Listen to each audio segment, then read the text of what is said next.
په 31 تاریخ باندې په سوات کې ټول ټاکنې دي، یعنی الیکشن دی. اوس چې کله هم لوبه ګرمیږي موږ پښتانه یو، موږ ګرمې لوبې ته وردانګو. که ګرمې لوبې ته وردانګو نه خو موږ هغه کړه وړه داسې رخ کو او هغه نخرې پیښې کوو چې لکه موږ هم دغه کس یو دا کار موږ کولی شو. په پاکستان کې د ټولو نه ګرمه لوبه دا وخت PSL و. هر سړی دا سوچ کوي چې هغه په کرکټ پوهیږي، آیا شاهد افریدي دی یا شاهین افریدي دی. داسې که کاروبار دی که هر څه دی، دا خلک په یو بل په ضد لګیا دی. ایون ټیک ټاک هم د خلک د یو بل په ضد رغوي.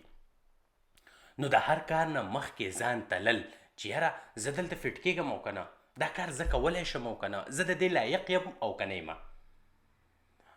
نو که زه الیکشن ته نه یم ولاړ ستاسو په شان، خو سوچ او فکر خو کوم، کله کله د ځان سره پټ پټ تقریرونه کوم، کله الیکشن یې ګټم، کله یې بیلم، دا سوچ فکر زما روان وي. نو ما هم دا سوچ کو چې یاره د سوات الیکشن ته ودرېږم او که د سوات نه غوړ نه یو میر شي او د ټول سوات واک اختیار ماته میلاو شي، نو زه به څه کوم.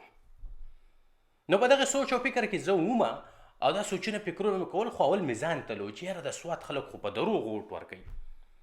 لکه خلک ورته راشي ودرېږي وایي ورته زه د سوات په دې ایرپورټ باندې د امریکې او د روس سټوډنټان ینم چې سبا به وایي چې مالا په سید شریف یونیورسټۍ کې داخله راکړه. دا دروغ دی وروره، په 1000 کاله کې هغه سټوډنټان دې خوا نه راځي. یا موږ په دغه دروغو یقین کوو چې خان صاحب 2 ارب روپیہ لائے گا، ایک اسکی منہ پہ پھینکے گا، ایک اسکی منہ پہ پھینکے گا. کم دي پیسې، خو موږ خلک جذباتیان کی زر راشي وایي لاس شوت کوي، لاس نیوي به وکړو، بس په غم خادی کې راشي هغه حاضري وکړي، خپل فیسبوک ته زمونږ تصویران ورکړي، بس زه د دا غلام شوم، ټول عمر زما وټ ته ده شو. ولې دی زما تپوس جنازې او دواله راغلی دی، د دې نه زموږ سیاست ونه ړقېدل. نو ما چې کله سوچ کوم ما دا سیاست لږ ړقول غوښتل. ما چې د سوات میر زه رغېږم او زه خو به په سوات کې خامخا داسې څه کوم چې د سوات د خلکو ته خو لږ راحت میلاو شي که نه.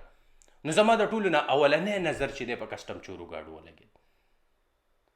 نان کسټم پیډ ګاډي وروره د جمعې په ورځ ته اغوستی شي، د اتوار په ورځ یې اغوستی شي، په روژه کې یې اغوستی شي، په اختر په ورځ ته ګاډی اغوستی شي، د شپې یې اغوستی شي، د ورځې یې اغوستی شي. د هغې وجه دا ده چې هغې ته نه د تاڼې ضرورت شته، نه د قچرو شته، نه د عدالت شته، نه رجسټریشن شته، نه ټکس دی، نه GST شته. بس خار یې ناپرسان دی وروره، که GL او که XL. د GX نه یو واقعه رایاده شوه، رور به یې دلته وي، کشر رور به وروره ګاډی په فیسبوک ورکړی چې مشر ورور د ټلیفون وکړي چې ګاډی ولې خرڅوئ. وایي دا ما هسې کتو چې په دې خلک الي او که نه الي. 2 ورځې بعد ګوره که ګاډی به هغه خرڅ کړی او بیا به وایي 2 لکه نور راولېږه، 1 لک پسې دا دي او دا G دی او دا X دی. مړه خو په سوات کې خلک 3 یا 4 میاشتې بعد یې ګاډی بدلي. او که کم کس د سوات نه بهر یو کسټم چور ګاډو سره نه وي واقف، تاسو د سواتیانو نه تپوس وکوئ دا لوبه شته او که نشته، دا کټه دروغ وي او که ریښه وي. وروره دا انګریزان کله کله ښه صحیح خبرې کوي. دی وایي که نه وایي come out of your comfort zone before it's destroy you. وایي د دې خپل ارامده ژوند نه راوځئ، د دې نه مخکې چې دا یو توت ته توری کړي او مړه وکړي او خراب یې وکړي.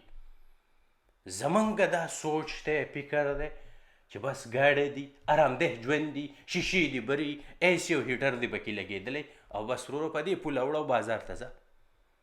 اوس په دغه روډ باندې چې ټریفک نه وي، دا د 15 منټو لاره ده زموږ د کور نه، دا ولې 3 ګنټې اخلي؟ لا قانونیت دی وروره، ښار یې ناپرسان دی. د 15 لکو روپو ګاډی خلک په 2 لکه روپۍ اخلي. بل کلی دی، محله ده، پوزیشن به برابره، سو شا به کې، خلک به در نه سوځي، ته به د خلکو نه سوځې، مقابلې دي. نو وروره که زه الیکشن ته ودرېدم او تاسو ماله ووټ راکړو چې را نه کوئ، دا ګاډي چې دي A to Z په دې دله ټیکس لګوم. د 3 نه والا د 15% پورې ټیکس کم کس چې کس ګاډی اخلي دا به ورکوي.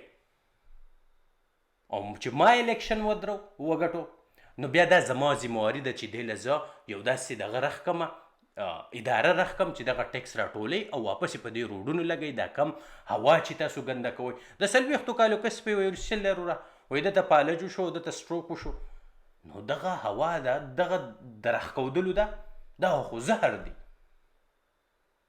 د هر سړي وروره په یو نمبر پلیټ باندې لس موټر سایکلې په سوات کې چلیږي، په یو نمبر پلیټ باندې لس رشکې دي. اوس که دا خبره وکړي چې یاره په سوات کې په ګاډو ټیکس لګول پکار دي، خلک به راشي نه وروره دا خو د غریب روزګار ته خرابې. دغه غریب سړي دا کم چې تاسو مخې ته ډانګ ډانګ کوئ د دې روزګار تاسو په لته وهلی. دې سړي به 4 او 5 ټریپونه د ورځې کول، ده به مزدوري کوله، دی به ازاد تللی راتلو شو، دا روډ دته آزاد و. اوس چې کوم دی غریب چې د دې نه هلته ځي بازار ته واپس راځي ورځ ختمی، د هغه کاروبار تاسو په لته وهلی دی.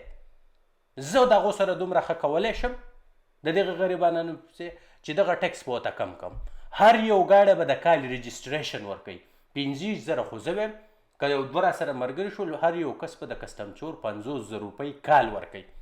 زه بیا ګورم چې دې په کور کې 2 او 3 موټرې وساتي، په ما هم ولګوئ، زه ورته هم تیار یم. دا مقابلې وروره د غیر ضرورتي څیزونه چې دي د سوات ټریفک داسې تباه و برباد کړی دی. ما به سوات کې تپوس وکړو چې یاره ټریفک څه حل دی، ما ته ویډیوګانې نه ولېږئ. په کومه ورځ چې باران نه و داسې ټریفک وروره خلک په یو لین کې 5 او 3 قطارونه رخ شوي دي. او بیا چې په کومه ورځ باران و ټریفک کم و. د دې خبرې مطلب دا دی چې وروره دا خلک دفترونو له نه ځي، دا خو ناستي شو شاټ ایسته او ښکته ځه او بره ځه. قسم دی که زه الیکشن ته ودرېدم او تاسو ماله په غلطۍ هم ووټ راکو نو قسم دی د سوات ځوانانو کونې ته د لشته ایږدم، هوا ده نه وکاږمه. دا موسمه قچر باتري راغستې ده وروره. ستاسو د وجې ماحول موږ ته خراب دی. په ټریفک که څوک کار له ځي هغه د نه لا په عذاب دی. امبولینس یې د نه لا ته هسپتالونه تاسو ویجاړ کړل، ویجاړ یې ونه کړل ښه یې زیات کړل، خلک ورته تللی راتلی نه شي. دا زما اولنۍ پریارټي ده. ټولو نه اول په کسټم چورو ګاډو ټیکس چې ستاسو نه د ټیکس په مد کې د 560,000 روپۍ د کال نه ځي، او زه بیا تاسو ته ویم چې 3 میاشتې بعد د ګاډي بدل کړئ او راشئ په قچرو کې ولیکئ 50,000 روپۍ تاسو جی ایس ټي جمع کړئ چې تاسو کله ګاډی اخلئ. قسم مې دې په خدای چې هوا به درنه داسې وځي لکه د قوپړۍ نه چې وځي، هغه واړه چې پړسې هغه قوپړۍ یادومه. نو زما سوچ او فکر دا دی، زه ځکه الیکشن ته نه ودرېږم چې تاسو په دې څیزونو چاله ووټ نه ورکوئ او تاسو زما سره ژمنه وکئ چې دا بدلون پکار دی او ته راشه ټیکس ولګوه. بیا زه ګورم زه الیکشن ته ودرېږم بیا هم ووټ نه راکوئ، خو دا خبرې عام کول دي. د سوات نورې هم ډېرې غټې مسلې دي، په هغې سره بیا چېرته به دماغ وخورو. تر بلې ویډیو بیم باق.